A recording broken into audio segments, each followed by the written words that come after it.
So hi friends, welcome to our channel. So ఎలా ఉన్నారు మీరు అందరూ? సో ఈరోజు టాపిక్ ఏంటంటే ఫ్రంట్ ఎండ్ డెవలపర్కి అలాగే బ్యాక్ ఎండ్ డెవలపర్కి డిఫరెన్స్ ఏంటి, సో ఇలాంటి లాంగ్వేజెస్ నేర్చుకోవాలి, సో ఎలా వర్క్ చేస్తారు, అలాగే రియల్ టైంలో వాళ్ళ యొక్క రోల్స్ అండ్ రెస్పాన్సిబిలిటీస్ గురించి మనం ఈ వీడియోలో తెలుసుకుందాం.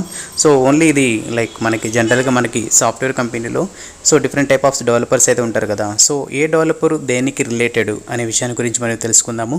సో ఎవరైతే ఈ వీడియో చూస్తున్నారో సో స్కిప్ చేయకుండా చివరి వరకు చూడండి. అలాగే మీ ఫ్రెండ్స్ ఎవరైతే ఉన్నారో సాఫ్ట్వేర్ లైక్ ఇంజనీర్స్ కోసం జాబ్ కోసం ట్రై చేస్తున్నారు, సో తప్పకుండా వాళ్ళు కూడా షేర్ చేయండి. ఇదైతే చాలా యూజ్ అవుతుంది. సో ఇంకా మన టాపిక్లో చూద్దాం.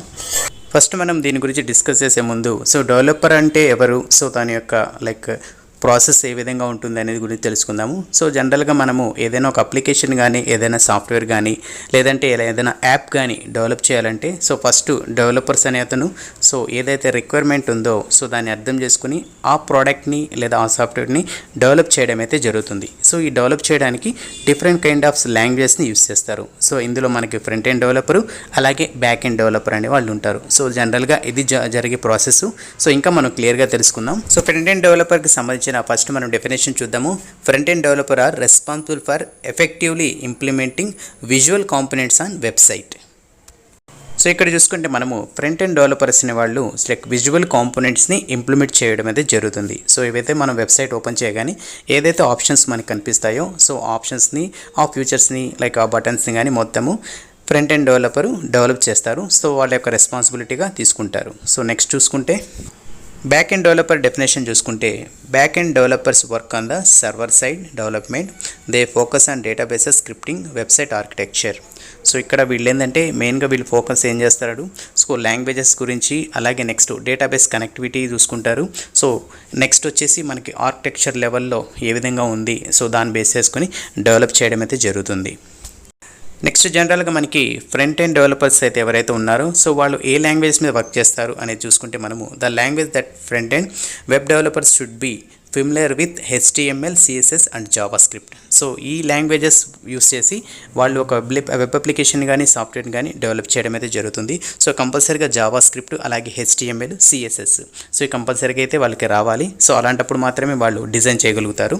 సో ఈ విధంగా ఈ లాంగ్వేజెస్ ఎవరైతే నేర్చుకుంటారో సో వాళ్ళైతే మనకి వెబ్ అప్లికేషన్ మీద డెవలప్ చేయడము అలాగే టెస్ట్ చేయడము సో ఏ విధంగా వర్క్ అవుతుంది సో వీటి గురించి మనము ఇంకా క్లియర్గా నేర్చుకోవచ్చు. సో బేసిక్స్ అయితే కంపల్సరీగా వీటి గురించి తెలియాలి. సో ఎవరైతే ఫ్రెషర్స్ ఉన్నారో సో వీటి గురించి కొత్తగా మంచిగా ఫోకస్ చేయండి, నేర్చుకోండి. నెక్స్ట్ బ్యాక్ ఎండ్ డెవలపర్స్కి the back end programming languages like PHP, Java, .NET and knowledge of databases, server, API, ETC. So ఇది జనరల్గా మనకు బ్యాక్ ఎండ్ డెవలపర్స్. అలాగే మనకు రీసెంట్గా పైథాన్ కూడా ఎక్కువ యూస్ చేస్తున్నారు. సో జనరల్గా ఈ లాంగ్వేజెస్ని మనము బ్యాక్ ఎండ్ కింద యూస్ చేస్తాము. సో ఇక్కడ చూసుకుంటే జావా, .NET అలాగే డేటాబేస్ సర్వరు అలాగే API సో వీటి గురించి మనకు తెలిస్తే సో బ్యాక్ ఎండ్ డెవలప్ చేయడానికి అయితే ఛాన్స్ అయితే ఉంటుంది. సో డిఫరెంట్ ప్రాజెక్ట్స్ ఉంటాయి, కొన్ని జావా రిలేటెడ్ ఉంటాయి, కొన్ని పైథాన్ రిలేటెడ్ ఉంటాయి. సో ఈ విధంగా మనకి based on the requirement so ఎవరైతే ఇంజనీర్స్ ఉన్నారో వాళ్ళని ఆ ప్రాజెక్ట్లో పిక్ చేసుకుంటారు. ఫర్ ఎగ్జాంపుల్ .NET సంబంధించిన వాళ్ళు కొందరు ఉంటారు, జావా కొందరు ఉంటారు, అలాగే పైథాన్ కొందరు ఉంటారు కదా. So based on the project ఈ ప్రాజెక్ట్కి ఎవరు సూటబుల్ సో ఎవరు దీని మీద వర్క్ చేయగలరు అనే ఉద్దేశం బేస్ చేసుకుని వాళ్ళు పిక్ చేసుకుని ఆ ప్రాజెక్ట్ని స్టార్ట్ చేయడం అయితే జరుగుతుంది. సో ఈ విధంగా ఎవరైతే బ్యాక్ ఎండ్ సైడ్ ఎవరైనా నేర్చుకోవాలనుకుంటున్నారో సో వాళ్ళు ఈ లాంగ్వేజెస్ నేర్చుకుంటే మీరు కన్ఫామ్గా లైక్ బ్యాక్ ఎండ్ డెవలపర్ అవ్వడానికి అయితే ఛాన్స్ అయితే ఉంటుంది. సో బేసిక్ నుంచి స్టార్ట్ చేయండి. దాని తర్వాత మీకు ప్రాక్టికల్ నాలెడ్జ్ కోసం ఏదైనా ఒక ప్రాజెక్ట్ మీద వర్క్ చేశారనుకోండి, ఆటోమేటిక్గా మీకు లెర్నింగ్ అయితే వస్తుంది. సో ఈజీగా నేర్చుకోవడానికి అయితే ఛాన్స్ అయితే ఉంటుంది. సో బట్ బ్యాక్ ఎండ్ డెవలపర్స్గా ఎవరైతే వెళ్ళాలనుకుంటున్నారో C కానీ C++ కానీ ఇవన్నీ బ్యాక్ ఎండ్ సైడ్ వస్తాయి. సో పైథాన్ కానీ ఇవైతే ప్రజెంట్ బాగున్నాయి. సో కాబట్టి అవైతే స్టార్ట్ చేయండి, నేర్చుకోండి. సో మీకు మంచి ఆపర్చునిటీస్ అయితే వస్తాయి. సో నెక్స్ట్ పాయింట్ చూసుకుంటే front end developers design the website looks by taking users input and modifying it through testing. So ఏదైతే యూజర్ రిక్వైర్మెంట్స్ ఏదైతే ఉన్నాయో ఫర్ ఎగ్జాంపుల్ ఒక వెబ్సైట్లో లేదా లాగిన్ పేజ్లో నాకు ఈ విధంగా ఆప్షన్స్ కావాలి, ఇలాంటి ఆప్షన్స్ ఉండాలి అనే ఇన్పుట్స్ వాళ్ళు తీసుకొని సో దాన్ని డెవలప్ చేయడం అయితే జరుగుతుంది. సో డిజైన్ చేసి దాన్ని డెవలప్ చేయడము సో ఓవరాల్గా మనకి వెబ్సైట్ కానీ UI కానీ సో మొత్తం వీళ్ళైతే హ్యాండిల్ చేయడం అయితే జరుగుతుంది.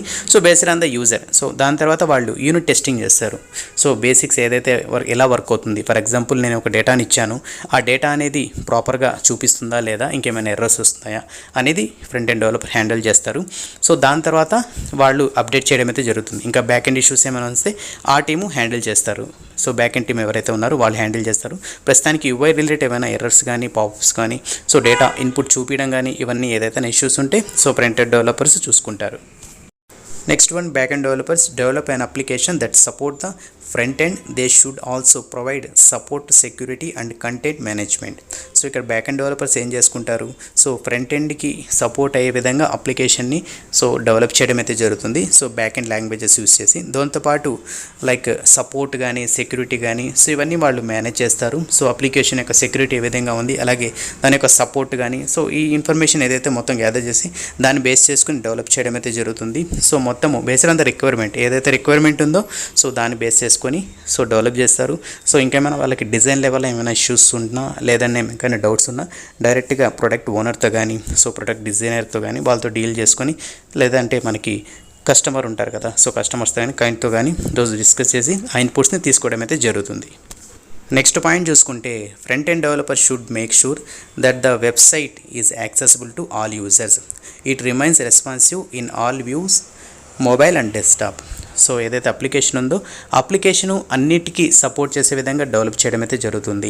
సో ఫర్ ఎగ్జాంపుల్ మొబైల్ కానీ అలాగే మనకు డెస్క్టాప్ ఏదైతే సిస్టమ్స్లో యూస్ చేస్తాం కదా so based on the requirement ముందే ఆ రిక్వైర్మెంట్ బేస్ చేసుకొని సో దేనికి సపోర్ట్ చేస్తారు ఏంటి కంపాటబిలిటీని బేస్ చేసుకుని వాళ్ళు డెవలప్ చేయడం అయితే జరుగుతుంది. అలాగే ప్రతి ఒక్కరు యాక్సెస్ చేసే విధంగా ఉంటుంది. ఇంకా వెబ్సైట్ అంటే కామన్, ప్రతి ఒక్కరు యాక్సెస్ చేస్తారు. సో కొందరికి యాక్సెస్ అయ్యి కొందరికి కాకుండా మొబైల్ యాక్సెస్ అవ్వడము, సిస్టంలో యాక్సెస్ అవ్వడము, లేకుంటే అక్కడ కాకపోవడం ఇలాంటి ఇష్యూస్ లేకుండా ముందే వాళ్ళు హ్యాండిల్ చేయడం అయితే జరుగుతుంది.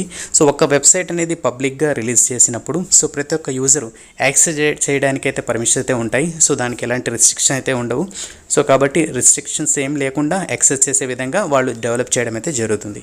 సో నెక్స్ట్ పాయింట్ చూసుకుంటే back-end team may need to create an application around the front end and support it.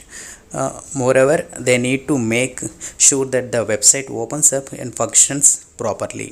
So ఇక్కడ చూసుకుంటే ఏదైతే అప్లికేషన్ వాళ్ళు డెవలప్ చేశారో సో అది యూఐతో కమ్యూనికేషన్ అనేది ఉండాలి. సో దానికి సపోర్ట్ చేసేటట్టు కంపాటబిలిటీ పరంగా సో వర్క్ అయ్యే విధంగా ఉండాలి. సో ఏదైనా డేటా మనకి యూఐలో ఎంటర్ చేయగానే ఆటోమేటిక్గా మనకి ఏపీఐ ద్వారా సో రిక్వెస్ట్ని గెట్ చేసుకొని సో డేటాబేస్లో స్టోర్ చేయడం అయితే జరుగుతుంది. సో ఇవన్నీ ప్రాపర్గా కనెక్షన్స్ కానీ కమ్యూనికేషన్ కానీ ఉంటేనే కదా సో మన డేటా అనేది స్టోర్ అవ్వడము అలాగే మనకు అవుట్పుట్ అనేది చూపించడం అనేది జరుగుతుంది. సో జనరల్గా ఇది మనకి ఇంటర్నల్గా జరిగే ప్రాసెస్.